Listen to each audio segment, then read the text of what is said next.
El diario El Territorio cumple hoy 100 años de existencia, 100 años de vida, 100 años de información.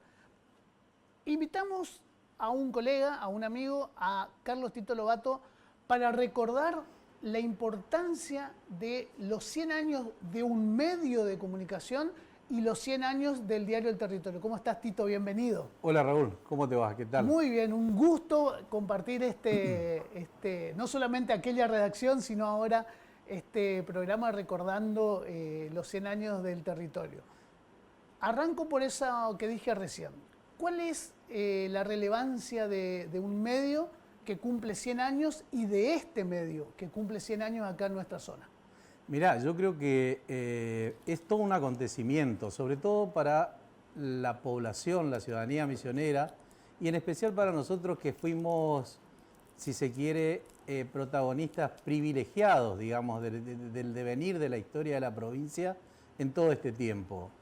Nos tocó protagonizar momentos históricos, así como muestran la síntesis del diario desde la provincialización y mucho antes, y ir construyendo un sistema informativo que perdure en el tiempo realmente refleja el interés del destinatario de ese mensaje por contar con alguien que le pueda descifrar la realidad según se van sucediendo los acontecimientos, ¿no? Y yo creo que ahí estuvo el Territorio haciendo una interpretación cabal, con errores, con aciertos, con dudas, a veces en forma improvisada, pero estuvo ahí en todos los momentos históricos y le llevó el mensaje a la gente de lo que realmente estaba sucediendo, tratando siempre de que no se pusiera en duda lo que se decía, que es el gran capital que tienen los medios, ¿no? Que es la credibilidad sobre todo. La legitimación también de la información, ¿no? Aquello que sale en el diario es casi palabra santa.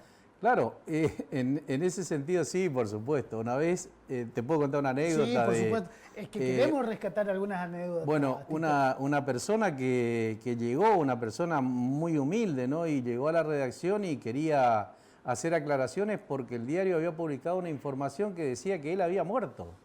Y él no había muerto. Claro. Entonces el secretario de redacción de ese momento, que era José María Pepe Arrúa, había llegado con poca paciencia ese día y le dice: mire, señor, si el diario dice que usted está muerto, usted está muerto. Y el hombre no podía quedarse con esa respuesta, pero bueno, era más o menos lo que, siendo el único medio en algún momento, lo que decía el diario era palabra santa, era muy poco, quedaba muy poco margen para poner en duda. Pero después, bueno, fueron floreciendo otros medios escritos, otros medios radiales, que fueron ampliando el abanico hasta llegar hoy a lo que tenemos, ¿no? Esto que para mí no deja de sorprenderme. Día a día, hora a hora, y uno dice, ¿cuál será el límite, ¿no? De toda esta tecnología, de todos estos avances en los medios de comunicación? ¿Cuál será el futuro de la profesión? Yo no creo que esté en riesgo, pero al paso que vamos, te deja cuanto menos en alerta. Algo va a pasar. Algo va a pasar, seguramente, porque me explicaban en estos días un amigo que le cargó los datos a la inteligencia artificial para que le elaborara una crónica y después le hizo una segunda consulta pidiéndole más emotividad en el desarrollo. En el relato. Y se lo dio en 10 segundos. Claro. Entonces uno dice, claro, lo que no tiene la inteligencia artificial es el sentido crítico, digamos, el mensaje. La opinión, te puede dar toda la información que quiera, pero nunca va a tener una opinión adaptada a la realidad que se le pide. Por lo menos esa es una ventaja que todavía estamos conservando los periodistas. Todavía tenemos, ¿no? Los periodistas, claro. Claro. Tito, ¿qué hecho relevante recordás si bien hay 100 años de relato a través de las páginas del Territorio, pero qué hecho relevante y de importancia de los últimos tiempos recordás que se haya cubierto y que haya tenido impacto desde el diario, desde el Territorio? Mirá, yo era muy joven cuando empecé con el Territorio porque había terminado recién el secundario, andaba viendo a ver qué hacer hasta que me pude ir a hacer algo de derecho, pero mientras tanto no me olvido nunca la autocensura y el temor que existía en la redacción en esos años de la dictadura militar. Al punto que es verdad, en la provincia sucedían cosas que no se podían contar, no se podía dar a conocer. Entonces lo poco que se sabía, o que sabíamos todo y no se podía comentar, salían en una columnita muy pequeña con un titulito, que hubo una revuelta en tal lugar, que detuvieron a fulano, pero nunca había más que eso, digamos. Y en ese sentido mi experiencia personal fue, que no me la voy a olvidar nunca, el territorio hacía un diario que se llamaba Región y se vendía en todo el Alto Uruguay correntino, con base en Paso de los Libres. Y yo era el editor acá, local, digamos. Venía toda la información y acá armábamos el diario. Y en un titular de tapa una vez puse a pie de tapa, el partido intransigente cuestionó la legalidad del gobierno de las Fuerzas Armadas. Me llamó el dueño y me dijo, ¿querés que vayamos todos presos? Y bueno, tuvimos que cambiar sobre la marcha. Pero ese era el nivel de menos hablar de otras cuestiones, ¿no? Que sabíamos que estaban sucediendo. Y después, bueno, la vuelta a la democracia fue todo un acontecimiento, la guerra de Malvinas,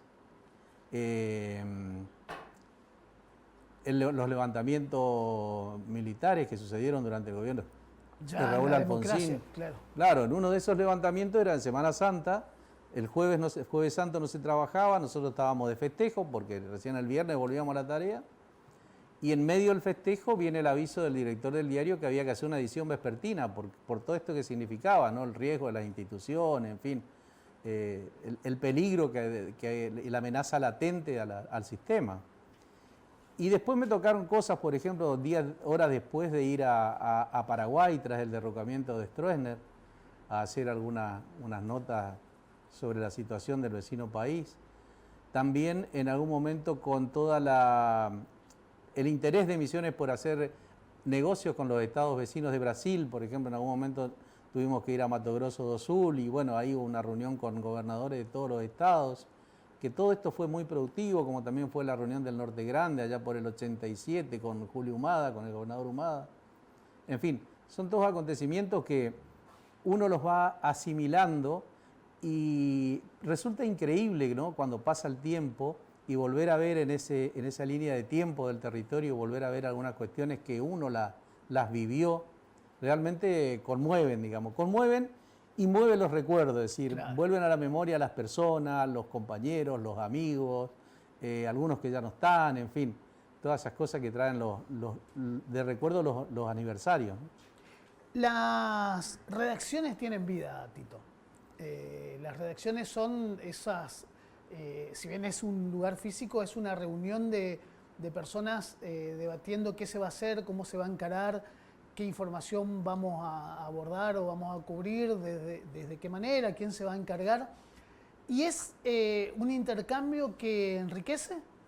Sí, por supuesto. Las redacciones son como los hospitales, digamos, no descansan nunca. O el periodista no descansa nunca, el fotógrafo no descansa nunca, porque es una ida y vuelta constante con la realidad. Porque uno se propone salir en un momento de relajamiento, decir, bueno, vamos a tomar algo. Como nos pasó varias veces, de haber estado en reuniones personales y de pronto un incendio, un accidente, una cosa así, que hay que salir y el que está sale, digamos, no tiene. Y después se transforma en un foro permanente. Claro. Es un intercambio con el que hace tal cosa, con el que hace otra, y no se detiene nunca, no se detiene. Y es una cuestión de formación permanente, hasta en lugares insólitos. Yo recuerdo, por ejemplo, en algún momento en el comedor del Gordo Eladio, en la avenida Mitre, ahí cerca de la vieja terminal, eran las 3 o 4 de la mañana y se había desatado una discusión sobre el papel de los sofistas y de los tomistas en la historia. Entonces estaban por un lado un ex sacerdote como era Luis Suárez, un gran conocedor como era Carlos Correa, en fin, todos así en una mesa que realmente llamaba la atención, sobre todo por el lugar, ¿no? Y el tema en debate. Que podrían estar días. Totalmente, si no totalmente. había uno que desarmaba. Así es. Tito, anécdotas y errores también son parte de la historia. Sí, ¿Recordás sí. algunas? Sí, Algunos por errores, supuesto. Sí, sí, sí, errores. Por ejemplo, un titular que una Aparte vez... de la muerte del hombre que se presentó para... Claro, no, una vez un titular que salió que decía un indio mató a un hombre. Claro. Entonces uno dice, escucha, ¿cómo? No, ¿viste? Y después un error en una convocatoria a culto que salió otro término, digamos, lugar de culto. Y En la errores catedral. claro. Después, bueno, todo ese tipo de cosas que quedan en la anécdota, ¿no? Y otras cosas que uno va perdiendo. Lo voy a decir yo. Hoy habrá culeo en la catedral. Hoy habrá culeo en la catedral. Decía el titular del Y territorio. hoy habrá culto, claro. Esa palabra Sí. era culto. Sí, Sí. bueno, esas cuestiones, por ejemplo. Y después las vivencias, ¿no? de cada uno. Hechos que en lo personal van quedando en la memoria, pero uno ya poco recuerda, porque fueron tantos que yo supongo que esta noche por ahí en un encuentro que tenemos previsto algo va a surgir de la memoria de los privilegiados ahí del grupo. ¿Qué recordás como reflexión final ya? ¿Viste? Los tiempos de la tele no son los de la redacción. ¿Qué recordás o qué querés rescatar de tu paso por el periodismo del territorio y de estos 100 años? O sea, como para poner... Lo que intentábamos hacer con este programa era poner en valor los 100 años de ese medio de comunicación, porque por ahí decimos, cumple 100 años, pero no nos damos cuenta realmente de que narró un siglo de historias y hay muchas anécdotas. Pero vos en lo personal, ¿qué te gustaría rescatar? Bueno, yo lo que rescato es el hecho de haber podido pasar por un periódico, un diario de estas características que ya era una institución cuando yo pude desembarcar.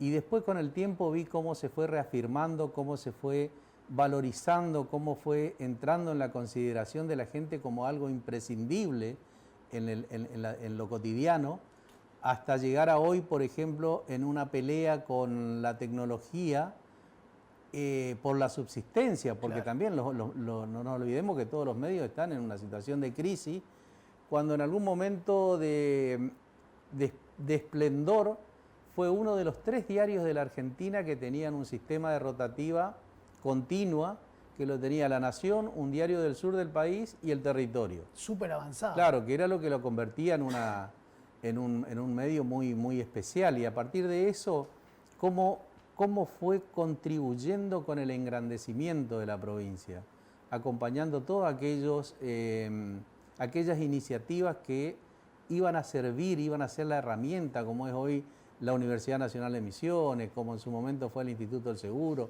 como fue el Banco Provincia, Claro. el mismo papel misionero, cuando alentó desde sus páginas la creación de la CODELIM, la Comisión de Defensa de los Legítimos Intereses de Misiones, oponiéndose a medidas que por entonces tomaba el gobierno militar en la provincia. En fin, todas esas cuestiones que fueron construyendo para que la provincia sea hoy lo que es, digamos, bien o mal, es la provincia, está asentada, está reafirmada y los ciudadanos creo que tienen un lugar donde expresarse. La última pregunta, y un nombre en recuerdo de todos los periodistas que pasaron por esa redacción. Y bueno, los que marcaron la redacción de mi época fueron Carlos Correa, Pepe Arrúa, Osvaldo Ortega, y después la gente de taller, por supuesto, con Claro. la que teníamos una Nene López, Rodolfo Sánchez, en fin, todo un grupo de gente con la que teníamos una vivencia cotidiana que inclusive iba más allá de lo laboral, llegaba hasta lo personal. Y es hoy lo que tenemos entre manos, ¿no? Una empresa, un diario, una voz con 100 años de antigüedad. Tito, muchísimas gracias. Gracias a vos.